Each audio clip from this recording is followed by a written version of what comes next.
Srikanth Iyer, who will give us a lightning talk of life by design. Srikanth is the co-founder and CEO of homelane.com, India's first tech-enabled home interiors brand. He's also a venture partner with Unitas Ventures, where he leads USF's national efforts to invest in the best education companies catering to the requirements of low-income groups. Prior to starting Homelane, Srikanth was the CEO of Pearson India, where he was part of the core leadership team, spearheading the mandate to grow the business in the K-12 domains across the country. His company, EduRight, which he founded in 2000, a leading e-content provider in the education space, which he grew to a value of 100 million, was bought out by Pearson, and from there he went to join them to build Pearson.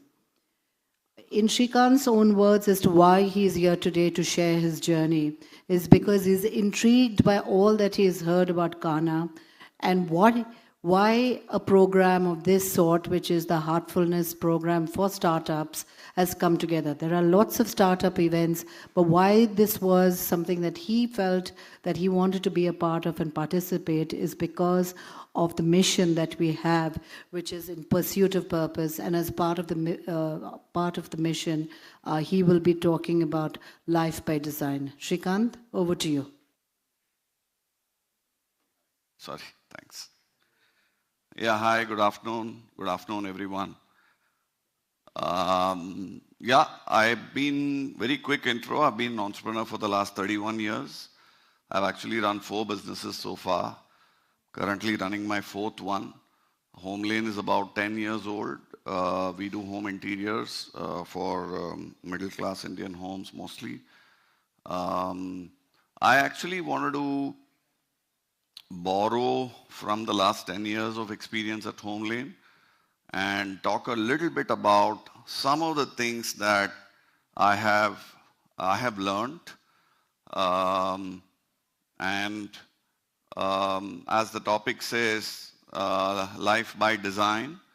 So can you actually design the outcomes that you would like, even subconsciously to some extent? And I'm going to take some anecdotes that I have gone through in this business in the last 10 years and talk about those and try to connect it and make logical sense out of that. Yeah.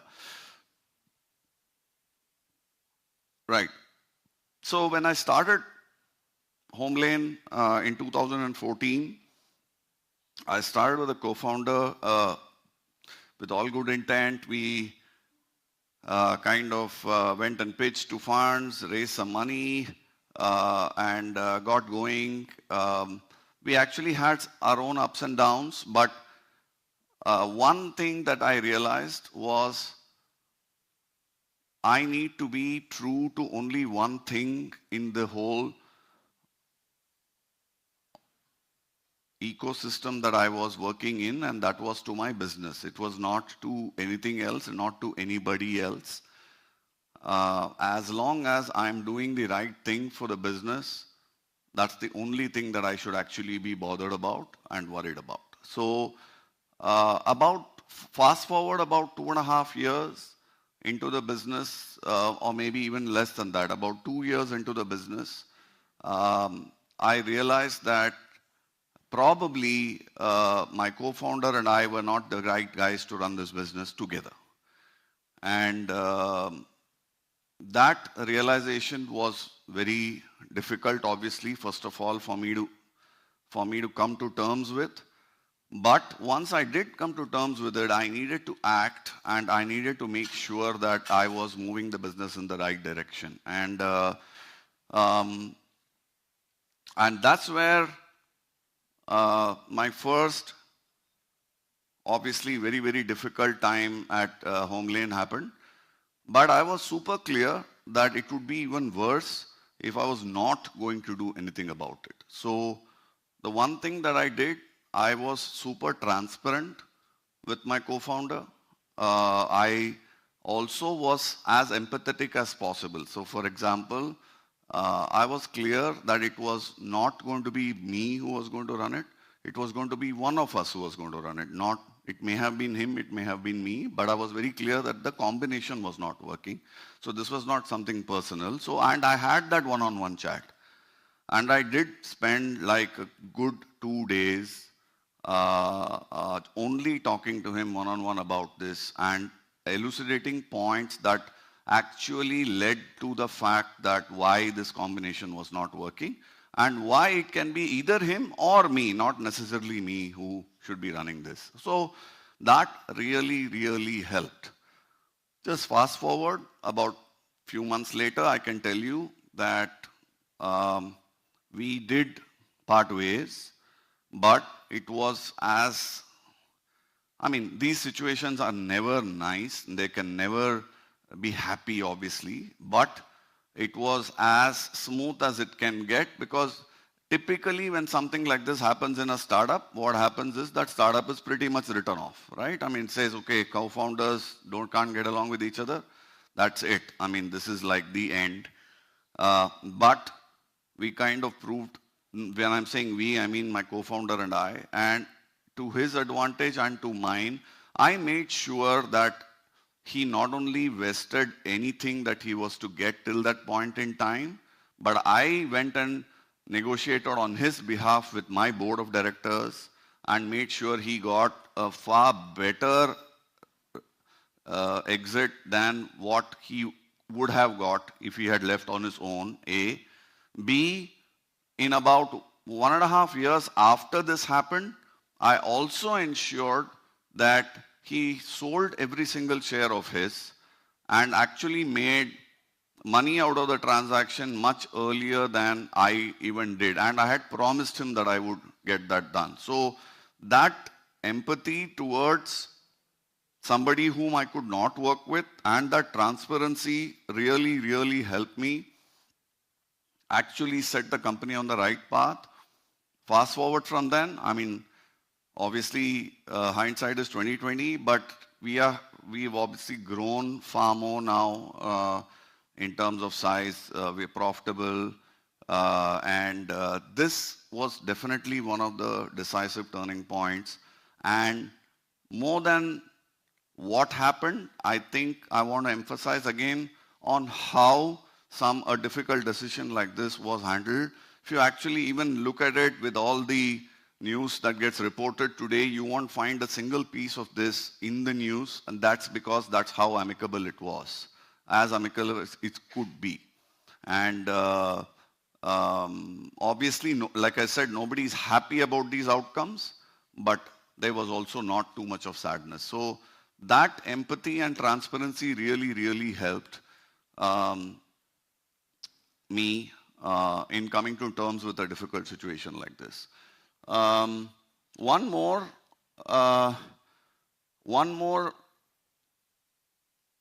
point on a couple of things that I believe in a lot.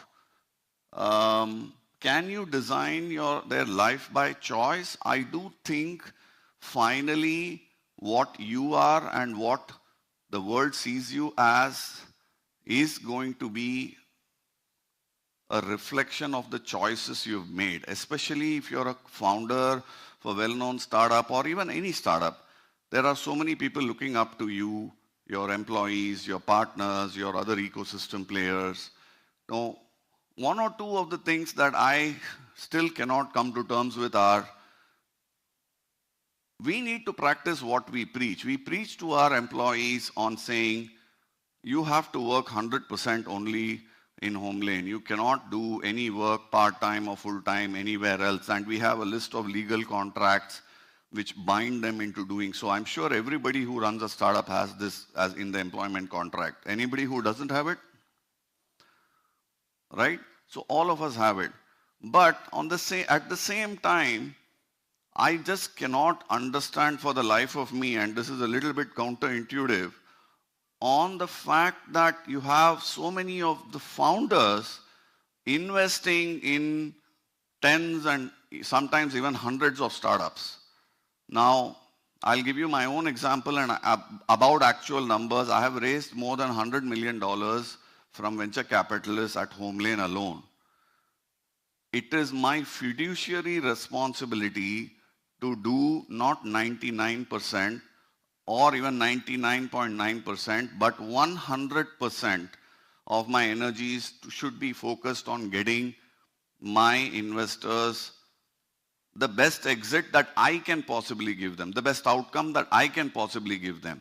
I do not have the right, according to me, to distract myself by doing investing outside of my business. And if I think that if I invest in 25 companies, I'm not going to be distracted, then I'm just fooling myself, right? So can you actually shape this? Is this something that you can control? I 100% believe you can do that. But again, I have not seen too much of this, but I would urge each one of you to actually think about it. If somebody were investing in your business, what is their expectation back? Their expectation back is that you give 100% effort on getting the right outcome. That's about it. And I think that means that you do one at a time. I think morning, we were talking, somebody was talking about, Mr. Raju was talking about running one thing at a time. I think that's fantastic. I think that is the way to do it. Because you do not want, forget serial entrepreneurs, you do not want parallel entrepreneurs here, right? At least I don't believe, unless and until you have an approval of the board, that you should probably be doing something like that. Yeah, 100% focus and dedication works both ways. If it works for the employee, it has to work even for the founder. There's no other way. Couple of other instances where, doing the right thing during difficult times, I'll very quickly run through it. I was raising Series B, and this was after my co-founder had left. This was during 2016, 17, somewhere then, when there was a funding freeze. I went out to raise about 50 million as the Series B round for Homelane. I met 148 funds. I'm not kidding you. I met 148 funds. I got 147 no's. And the final 148th one, right, gave me 2 million. I went out to raise 50 million. It was the most humbling time of my life. I mean, I've never seen something like that before. I hadn't even heard something like that before, but that's exactly what I went through. But that's fine. What had happened in the meanwhile, while I met these 147 funds who said no, was I had raised a bridge round from my internal investors of about $6 million. These are all actual numbers, by the way. And I had raised it at a minimum certain price, X price. Now, the new person who came in with the 2 million gave me the money on the condition that I would give it at X minus 20%. Now, I was no way legally obligated to convert the 6 million at the same price, but I was morally obligated to do it. Here I have my investors who have been standing with me for the last one year or so when I could not raise a dime, and they gave me 6 million. And I'm giving this great deal to a new investor who's come in with 2 million. I had to take the 2 million too, but what I did at that time, that was the first one, the 50 million fundraise, which did not happen. I didn't obviously raise the 50. I totally raised only 8 million, 6 plus 2, but I converted all the 8 million at the X minus 20%. Because even though legally it was not required to do, it was morally the right thing to do. So just fast forward by about 5 years, 2021, I actually raised 50 million. And in that 50 million, again, long story short, one of the investors who was writing a check for about part of that, in the last minute pulled out. In the last minute. But because I had such a great working relationship with my earlier investors who I had given them a fair deal, so to speak, I actually got them to fill in that gap of about 7.5 million was the gap within 3 working days of the investor pulling out. So we were supposed to sign on a Monday. The same Thursday we signed the 50 million, but with new investors for the 7.5 million. And these were the same ones who I had done a good turn before. So this is like very karmic, right? So you do a good turn and clearly you will have an opportunity for you to redeem your chips at some point in time. But for that, you need to do the good turn first. So that's one other one. Let me go. Yeah. Couple of things. Everybody who runs a startup, I'm sure if you have run it for long enough, if you have not had near-death experiences, then you have not run your startup properly, I can tell you that. Right? This is a necessary condition for any startup founder. You need to go near the cliff, near that abyss, and hopefully come back. That is a necessary war scar for you to have. And this, again, is something happened to me many, many times. But let me give you the context which all of us are familiar with COVID. Right? All of us went through it. I think a couple of other speakers spoke about COVID also when we were here today morning. So COVID happened, we all know what happened, etc., etc. I run a business which is consultative selling. So selling home interiors is very like selling jewelry or selling an automobile, which is high ticket size, but you need to actually meet the customer. Customer needs to touch and feel. Ticket size is about 10 lakh rupees. Nobody's going to click and spend 10 lakh rupees. Not then, not now. So it's consultative selling business. So we were in a jam. We could not meet customers. We didn't know what we were going to do. We didn't have runway of too much, right? But I remembered one thing then, and I read this quote just by chance at that point in time. I don't know how many of you know of this famous driver called Ayrton Senna, who was supposed to be one of the best in Formula One all time. So he had said a very nice quote. He said, "You cannot overtake 15 cars when it is sunny, but you can overtake 15 cars when it is sheeting down, when it's really raining hard."